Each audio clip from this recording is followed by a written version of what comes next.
Hello and welcome back to episode 3 of the Hillian's Talk Burgessville Town Football Club podcast.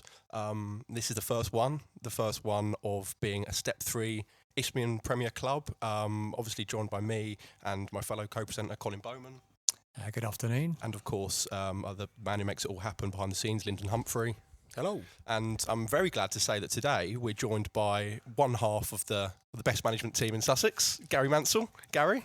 Good evening. Thanks so much for accompanying us today, and I suppose it probably is quite a nice thing to top on one of these after you've just won 11 days ago promotion back to the Isthmian Premier. Yeah, I did well putting that off, didn't I? Yeah, In a few weeks. Absolutely. Well, I think there's no better place from my point of view to start with. I know Colin and me have got a couple of different topics to speak to you about, but where else to start really than sort of 11 days ago, Sittingbourne, and I suppose the whole season as a whole. But you must be absolutely delighted with how everything's gone, the season, the final, and obviously now looking ahead to Step 3 next year. Yeah, I mean, starting on the night itself, it was the pinnacle of what's been a really, really good season, a really positive season. Such a brilliant night. I don't think I've had many nights better than that in football, as a fan, a player, or a manager. So the night itself was absolutely brilliant. In terms of the end game and the result and the promotion, it was the pinnacle of lots of hard work and lots of planning, and I think that's the biggest achievement, was that we planned and we plotted right from the beginning to build a squad that could get us close and then get us over the line, and we certainly managed to do that. Absolutely, and one thing that always stands out to me from that game, and I might have a different opinion here to you or some people listening, but I always felt going into Sittingbourne that we were probably slightly the underdog. Sittingbourne at home, they hadn't lost in the league all year. They've obviously had an unbelievable season. I always, had the belief that if we played our absolute best, we would, come out on top. But especially then going 1-0 down, and obviously at half time, only 45 minutes to turn it around in a one-off game.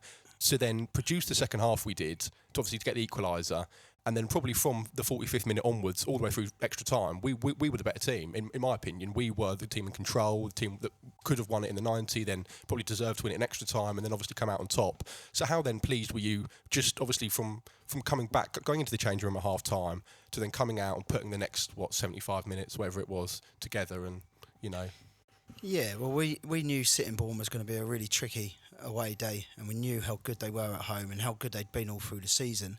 But I think I started believing when we went there in the league and we drew 1-1 and we give a good account of ourselves on that day. I think that was the day I started believing we can go and win the playoffs, because I don't think anyone in the playoffs would want to draw us. All four teams could have won the playoffs. Everyone in there was capable of doing it, but I knew nobody would want to play us. When we got past Margate and we saw the Mersham result and how they'd lined up, I thought we went into the game, and we said this in the team talk, I thought we started the game 1-0 up because they adapted their system to play a 4-4-2 diamond. Now, that suggests to me that their manager is worried about what we're going to go and do in that game. It's not something that I believe they'd done all season. They'd adapted it for Mersham, got a good result, and then when they did the same and they went out on the pitch and we saw it, we thought this is a positive sign, because they've adapted to us, not the other way round. So that was a big factor. In the first half, I thought we got away with a bit. I think they dominated the first 30 minutes, but I didn't think we were ourselves in the first half. I thought it was a nervous performance. I thought we played a game that suited them, not us. And the message at half time was all positive, despite being 1-0 down and having defenders we did. It was all positive. But I think the biggest message we just said was, look, if we're going to go out this competition, do we want to go out playing like that? Because we hadn't played like it all season. We'd had moments in games where we'd gone a bit direct and we didn't like it, and we had to calm down a bit. But we hadn't played like that, and that was the message to the boys. And we simply said, look, go and play this football that's got you here, that's got you to the final, that you've played all season, that everyone fears. Go out like that, and if we get beat, we'll get beat. But go and play some football. And from the kick-off in the second half, it was one-way traffic. And then again in game, watching them adapt, bringing on another centre half, and then starting to cramp up, go down injured. You just felt as the game went on, we just looked stronger and stronger, and we just grew in confidence. Absolutely. And I think me and you said it at the end, but I think everyone else said it. I think if we could create the way that we did it as to how we'd win the game, it would have been like that. Just now, obviously, in hindsight, just the way we did it, the dramatic, the drama, everything involved in it, it was probably the best way that we could have won it, wasn't it? Absolutely. I mean, the drama just added to the occasion, and the elation from the fans, and just the celebrations at the end. It just epitomised absolutely everything. Absolutely. Well, to be honest, we could sit here for the next 30 minutes, 45 minutes, an hour talking about us and the day itself and everything about that. But I know Kobo Sayer to my right has got a few sort of different topics, probably more about yourself personally, your career, and then we'll sort of circle it back probably more towards the current day now. But Kobo, do you want to sort of move on to a little bit more about Gary and his journey so far? Yeah. Thank you very much. Yeah, that very interesting there, Gary. What you were saying about that particular game. I'm just going to go just one thing there. From a fan's point of view, I felt that that second half performance was, and I've been doing this about a dozen years, was perhaps the best performance that a Burgess Hill team had put in. Agreed. So, from everybody at the club, well done. I wanted to football runs through your blood. We were talking a minute ago, and I know you eat, sleep, breathe football. I'm just going to go from your Twitter site, and I know your age. I'm not going to do it like I did with Jay and say what it is. But you were a young boy growing up during the 80s. That's when England weren't very good internationally, and there was football hooliganism here, there, and everywhere. I just wondered what your early football recollections were when you was a boy. Well, I wasn't into the hooliganism, so I'm going to clear my name of that. Yeah. But I grew up in Whitehall, so my early memories of football was going over to Whitehall to watch them, and this was when sort of Malcolm Judge was in goal and Mark Dunk were playing and the likes. So I grew up playing football there, down at East Brighton Park, playing for Whitehall. So that's kind of where my journey started, and the kind of influences I kind of saw when it was early on. So non-league football was a big factor for me really early on, and then as I kind of grew, you'd start going out to the Golston ground and watching the Brighton games. So that was kind of my influences early on as a kid. Right. So you're a Sussex boy through and through, aren't you? I am, yeah. Excellent. And then you've had a lot of success managing pathway football. And I was just wondering what your philosophy was in managing that area of the game. Yeah, so my background is youth football, but that shaped me as a coach, and the philosophy and the style of football that I like to play came through that. I was fortunate enough to be asked to take on a group of lads who were 6 years old, and I'm pleased to say some of them have represented us at first team level, so they've been with me a long time. But I got the bug as a coach. I had no ambitions to be a coach or a manager, but my son started playing football. I was asked to take the team on, and I got the bug. 2 weeks in, I'm booked my level 1 and never looked back. But the philosophy was the same all the way through. We wanted the kids to play good football. We always looked at long-term development, so we always looked at the ball being on the ground, and if you made a mistake but corrected it the second time, not a problem at all. And we just looked at ways of getting round, more physical and more aggressive players. So it kind of then just started shaping me in terms of my ideas in terms of football and how to approach it. Right. Okay. And then sort of like you're still a very, very young manager, Gary. You work hard on the game, and I was just wondering what your ambitions are for the future. Are you looking at league football at some point, international maybe, for England or anywhere around the globe? Is that on your wheelhouse? You're right. I'm very new to management. I'd love to say a young manager, but I'm not that young. But young in terms of management experience. I think one of the things that I kind of do well. I kind of self-evaluate, and I kind of know my level, and I know when I'm ready to jump up or ready to step on. So when I took on the first team role, I knew I was ready. I'd been offered the role previously, and I didn't feel I was ready to take it on and ready to do it. And at that time, I took it on. I learnt loads in that second half of the season that I took it on, but I still knew where I was at and kind of the deficiencies I had as a manager. Hence the reason I brought Jay back in to fill that void, and help me, buy me time to grow and learn as a manager, which I'm very grateful for him to coming back because it's worked out really, really well. But yeah, so that was all new to me. This will be my first, we've come to the end of my first season as a manager, so it's still very early days. In terms of ambitions, I don't know. It's at the moment it's to grow and develop and climb the leagues with Burgess Hill Town Football Club. Where that takes us as a football club or where that takes me as an individual, I don't know. I've not really given it much thought or looked outside of this football club, because this football club for me is probably the best place you can be right now, in terms of the plans for the club and the infrastructure that's going in and the buzz that's around the place and the success we've had. Yeah, but my question was about that, because as it stands, you've probably got another 20, 25 years if you wanted it at this. And we've seen a lot of older managers like Sven and Bobby Robson and that, managing well into their 70s. So you've got a long time at this, Gary. Well, we'll see where it takes us, but obviously if we have moments like Sittingbourne, I'm not sure I'll get to 70s in management. We're just locking that end of life contract now, shall we? Yeah. I see that you have a Russell Martin top on there. This is your full-time work, isn't it? So you're working full-time in football. So how does your day look 9 to 5 normally during the week? Yeah, so I've been with the Russell Martin Academy since its inception back in 2016. So helped found it and grow it. So that's my day-to-day job. Majority of my time used to be spent out coaching, several hours a day, several days a week. The coaching I still do a bit, but step back a little bit, and I tend to grow new projects now, and look at what we're doing in the infrastructure, what we're doing, and developing staff and making sure that what we deliver has value into what we believe, and it mirrors what Russell's beliefs are and the values that he carries.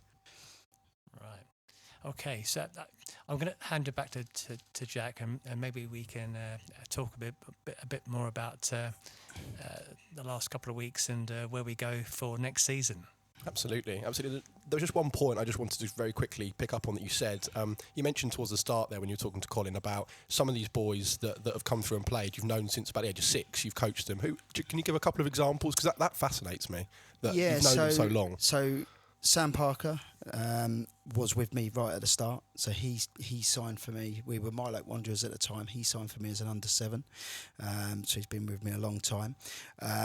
Charlie Bonwick Adams is another one that's been with me a long time. Obviously, Alfie played for us recently. He's been with me for a long time. Quite a long time, yeah. Joe Overy's been with me. He came in at under 14s. So yeah, a lot of the boys. Noah actually signed for us when he came out of Cholton, but he was a player that used to play with Alfie from under 7s. So there's a lot of players that have come all the way through, and it's been brilliant to watch their journey come through, and very proud moments to watch them come and don the first team shirt for Burgess Hill Town. Absolutely. I was just going to say that must be from knowing them from such an early age, from just obviously being little kids, running around, and from knowing them all that time to now, coming to watch, being a part managing them in front of 500 people up to 1,000 if you get big away crowds, whatever. Seeing that sort of grow, that must be one of the things that sort of really, you really like the most about the whole coaching journey, youth football, but all the way now into managing them. I think it's the biggest thrill you can get from coaching is watching potential grow. and not get wasted. You know, if I've got one regret in football, it's that I never pushed myself when I was younger. I was a player that always went and played with my mates, or we went to the pub after the game rather than do the right recovery, things like that. Never pushed myself to play at a level that I felt I was capable of playing. So when I see these players use the potential they've got and push themselves hard to go and jump into senior football at the top end of step 4 at such an early age, it is one of the biggest thrills you can get, I think, from coaching. Absolutely. Well, okay. Yeah, sorry, I was just curious as well. Like you say about the potential of like young players. How early, like doors, when you see a new young player, do you know straight away that they're going to go on to play at higher level, or are there some players that you think with the right development they can go on to play at a high level, or have there been any you've seen this boy's going to be a star? I think you can look at a player and you can instantly see they've got talent, but what you can't assess is how they're going to enhance that talent. Are they going to carry that talent on and then do all of the horrible, dirty, hard work bits that go around it to go and push on? So you can spot talent quite early, but I don't think until they start getting up to their sort of late teens and they're starting to get towards sort of youth football that can you really see the characteristics that will go with that talent. So for me, we've got some very talented players at the football club in the younger age groups. We've got a very exciting prospect in a lad called Jake King, who's a first year with our under 18s at the moment. He's a talent that you really do need to keep an eye on, because he'll be the next one, I think, that comes through and pushes our first team. We'll note that name down. Get him on the pod. Absolutely. I know Colin's a big fan of him from the under 18s. You know, watching around. Jake King's someone that you're very, very aware of, isn't it? I am very aware of Jake King, yes. Scores lots of goals. There you go, one to watch out for. Just to sort of move on, one sort of next topic that I really want to just sort of delve into is, you know, a little bit about what was announced sort of 3-4 weeks ago maybe from you, transitioning into, and sort of alongside your management, obviously, the new sort of director of football role that you've sort of undertaken. Now, for myself and probably for, you know, wider fans listening to this as well, can you just sort of start off very, very briefly, just by giving us a pretty clear sort of description about what that director of football looks like? Obviously, carrying on with the managerial, that's not changing. But what really, in layman's terms, is this new director of football role? What are you going to bring to the table, and sort of how did it all come about? Yeah, so the director of football role is an opportunity for me to kind of use my experience through pathway football and just being around people involved in football.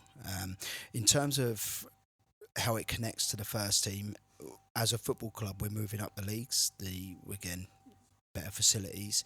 So part of the role is making sure that the first team have got all the right resources and all the right tools to make sure that performance is as high as it possibly can. So in terms of the way we analyse games, the way we look at opposition, the way we use the GPS data. So my role as a director of football will now allow me more time to go and look at that and make sure that the first team have got all of them resources and it's being used correctly to add value to what's already been a positive performance to the season. In terms of the pathway, as you've seen, is we've built the foundations of a really good youth setup, and that's you know come to fruition this year. We've actually used 13 under 18s this season across competitive games. I think we've done some statistics that we're going to release, but there's been 72 starts and 126 appearances by under 18s players across a year where we've been promoted. We don't want to lose that. That's a big value of the club, and something that we're very proud of, and we want to make sure continues. So as part of this role, it's making sure we take the experience we've had with them players that have come through and we filter that down to the next crop of players and make sure that they are approaching it in the right way. They're doing the right physical development. They're doing the right technical stuff. And then we're sharing our values and our philosophy with the coaches around them to make sure that when they do get around the senior team, they're ready to go. Absolutely. And then the final thing is to make sure that we're utilising the facilities in the best possible way we can. That we're not just chucking 1,000 hours of football on the pitch. It's football that will add value to the football club, that will bring fans into the ground, that will bring talent into the football club. It's going to be a brilliant asset for us as a football club, so it's making sure that it's not abused and it's used correctly. Absolutely. And just sort of out of curiosity, was this something that sort of come about? Did you sort of sit down with I'm assuming David and Vicky and sort of sort of say, I think my skills could be also really served here as well potentially, or did they sort of come to you and sort of say, we're all about progressing, we're all about how can we get better on and off the pitch? And did they sort of come to you and sort of say, is there anything else we need to do? How did it sort of originate? Yeah, I'm not really sure where the conversation began really, but David and Vicky are brilliant owners, but they're new to owning a football club. Their strengths lie in their business acumen. Very, very good in terms of the commercial side of it, but actually the football side of it is their supporters. So there's a lot of detail that goes into, particularly if you start climbing the leagues. At step 3, we're going to need to have more detail and more resources. So they didn't see that as their strengths. They would need to go and research that and get guidance on that. And they felt that I was already well placed with that in the background that I had, and as is Jay in terms of the background he's got to kind of take the football side forward.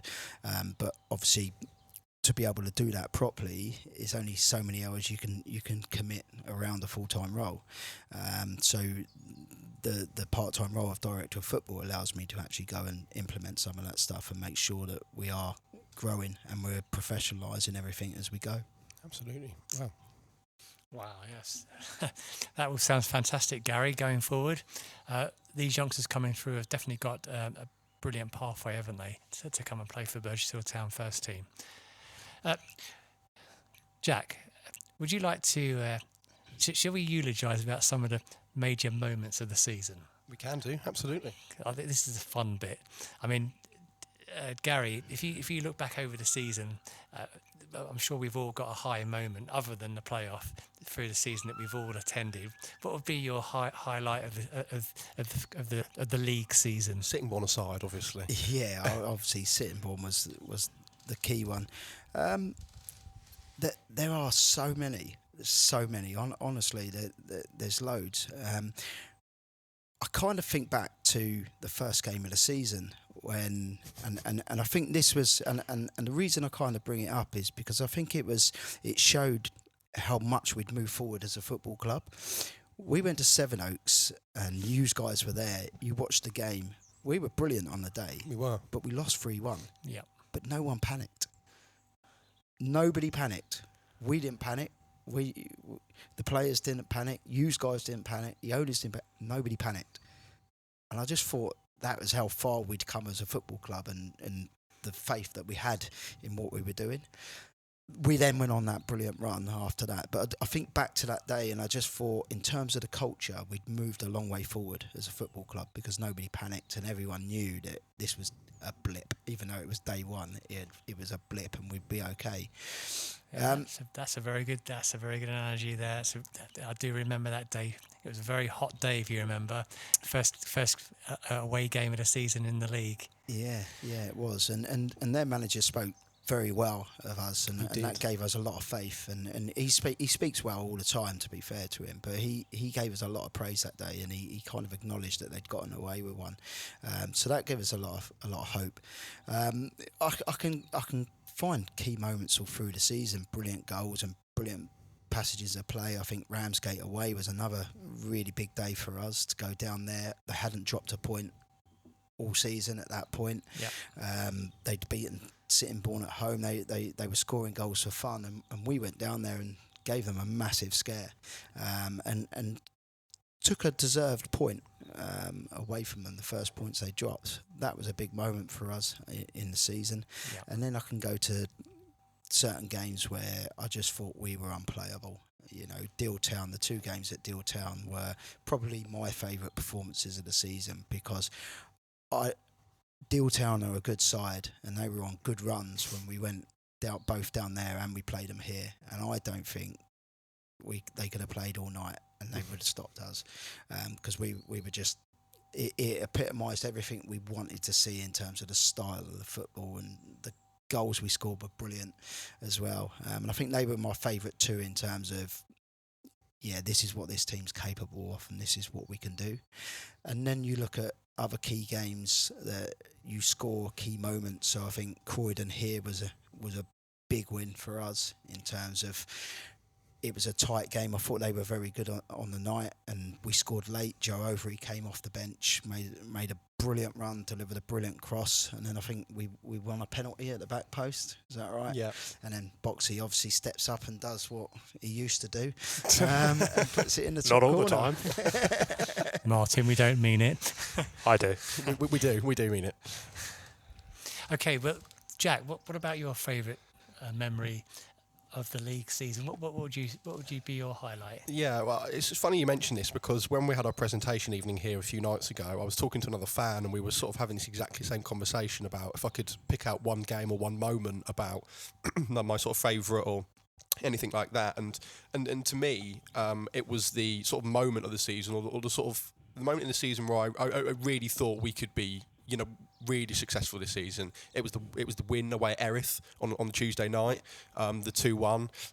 Now, me and Kobo have obviously followed Burgess Hill for many years, and traditionally speaking, Burgess Hill don't have a good record about Tuesday night away from homes, and if we've got a lead, we'll quite often sort of give away late goals sort of last 5-10 minutes. And for us to go to Erith on a tough pitch, a good team, we had a lead, we held on to it brilliantly. I thought we were outstanding that night. Everything about that performance, that game, the venue, everything about it was a real sign of this is a really good football team, and it's a statement win. That's what I thought anyway. Yeah, I think that was a night that showed how hard we were to beat, because we've played some brilliant football and people know we play brilliant football this season, but that showed how hard to beat we were that particular night. And I agree. I think season's gone by. We probably concede late and we come away with a point, or we end up with a 3-2 defeat. But yeah, I agree. It was a key moment in the season. If I could just interject on that particular night, Jack's picked me to that one. I was going to suggest that particular fixture because if you remember, there was only about 3 of us Alliance there that night. There was. I had my sombrero because it was midweek. The manager, the Erith Town manager that night, he was quite aggressive on the side, wasn't he? And unfortunately for him, he couldn't keep his mouth shut, and it riled the 3 of us up, and we really let him have it for the second half, and the team responded. And I just thought that we were in perfect harmony that night, and it was just an absolutely thrilling night to win. And I'm guessing as a management team, you must have been proud. Yeah, I mean, we knew there was only you guys behind the goal, but you did make a lot of noise, and credit to you on the night. But what we was proud about was it was the very reason we brought some of these players to the football club, because they were winners and they knew how to get over the line. They knew how to see these games out. When we built the squad, we wanted the culture to be right, but we wanted players that had played at the top end of the division or been promoted, because these are the types of characters that know how to get the job done. Yeah. And that was one of them nights. Yeah. Well, moving on, we are now proud members of the Isthmian Premier League. I'm going to say that again. We are proud members of the Isthmian Premier League. We are back. We're back. Gary, I think you might have had a chance to look at the proposed, and it's all up in the air at the moment. We don't exactly know which teams are going to be in that league. But have you had a little think about which teams you're looking forward to having here on big Saturdays? I'd love to say I've studied the league and I've sussed everyone out. I know what formations they're playing, who's managing. I haven't done that, unfortunately. We said we would give ourselves a week off. We didn't quite give ourselves a week off, but we're now starting. Our focus, in all honesty, is making sure the squad's ready to go. We will do our research on the league. We'll look at who wants to come here. We know there's some big games, and from a fan's perspective, it's an exciting time ahead. From our perspective, it's about making sure the squad is nailed down, it's secure, and it's ready to go, so that when we start doing the research, we know what we've got and how we how we look at it. And I know that's a really boring answer, but that's kind of where we're at. That's not a boring answer. You've always said during the year it's always one game at a time, and I suppose we've got a little bit of a gap before the next game. Yeah, from a fan's point of view, as you rightly suggest, there's some monster clubs in that division, like the Billericay's and the Dartfords and even Canvey Island. We go back to Folkestone that we've had really good battles with in the past. We've got some of these teams coming right here to Mid Sussex. We're going to have some big crowds, aren't we? Yeah, I hope so, and I hope we continue to perform the way we have, because obviously that has a positive impact on the crowds coming in the gate. Likewise, the crowds coming in the gate and supporting us the way they did this year has a knock-on effect on the pitch. So I'm hoping that it's the same next year, with a few additions, and we can show some of these bigger clubs that actually we're on that path. We're looking to be where they are. Like I've said to you in the past, we're not going to be there just to make up the numbers, are we, Gary? No, that's not the plan at all. Jack, anything? Just sort of one final thing, and without meaning to sort of put you on the spot, but obviously, now we are all looking ahead to next season. Now we are, got that in our heads. The sort of first point of call, I suppose, from a fan's perspective, is as soon as one game finishes in the season, it's now on to the next one, as we say. So, friendlies, are they something, do you reckon, that are close to being confirmed? Are they sort of more or less there? Is there going to be some news on that? Yeah, shortly? They're pretty much there. So just before you guys arrived, I sent the pre-season schedule over to the guys at the club. We've got one date to confirm. We're just waiting for them to come back and confirm, and then we're ready to confirm the dates. We're excited with the fixtures we've got. There's a good mix between step 2, 3 and 4. A couple of step 5s in there as well. A local derby that you guys are going to very much enjoy. 2 local derbies that you guys are going to very much enjoy. So yeah, there's a nice mix there. We use pre-season to, 1, get some minutes into the legs, and then 2, test ourselves, and then 3, to see where we're at. And we'll do the same as we did last year. And I know people look at pre-season and they kind of look at, they're beating them, but we very much use it as a building block and a tool to be ready for day one. But hopefully day one will be a bit better than last year's day one. Lastly, from me, Vicky and David haven't made any bones about what their biggest ambition is, and that's a very good FA Cup run for this club. I think 4 times out in our history we've got to the 4th qualifying round, but we've never really got over the line to the first round proper. How good would it be if we could do that for them next season? Yeah, it would be amazing, and it's an ambition that we share. As a group of players, everyone wants to do well in the FA Cup, and we'll approach it in the same way we've done all season. We'll look at the next game, whether it's FA Cup, whether it's the league, the Isthmian Cup, and we'll try and win it. And we'll do all our research. We'll set the team up to go and win it, and hopefully that will take us into the first round of the FA Cup minimum. You do realise, Gary and Jay, if you're listening, if he was to take us to that first round, we'd have to build statues out in the car park. Yeah, no, look, I mean, the club's had, we take inspiration from the youth boys that have done something magical in the FA Youth Cup over the last 2 years, and that doesn't go unnoticed at first team level. A lot of the guys came down and supported that, so there will be a real hunger for the FA Cup this year. Wow. Perfect. Right, do you think it's time to wrap this up? I think that is about everything that we can possibly throw in a manager's direction 11 days after securing promotion to back to step 3. Gary, I think you've answered those questions very, very well. You are a hard-working manager. You do a lot of prep, and we're very, very lucky to have you here. And obviously, we wish you all the best of luck during the summer. Hopefully, you can get a couple of weeks off with the family, go on holiday. We're going to allow you to have a 2 weeks holiday, and then come back, the both of you fit and strong, July, whenever it is, and get going again. But we are very pleased to have you here. No, thanks for having me on, and thanks for all the support through the season. Very much appreciated on behalf of myself and the squad. Thank you. Thank you. Thank you.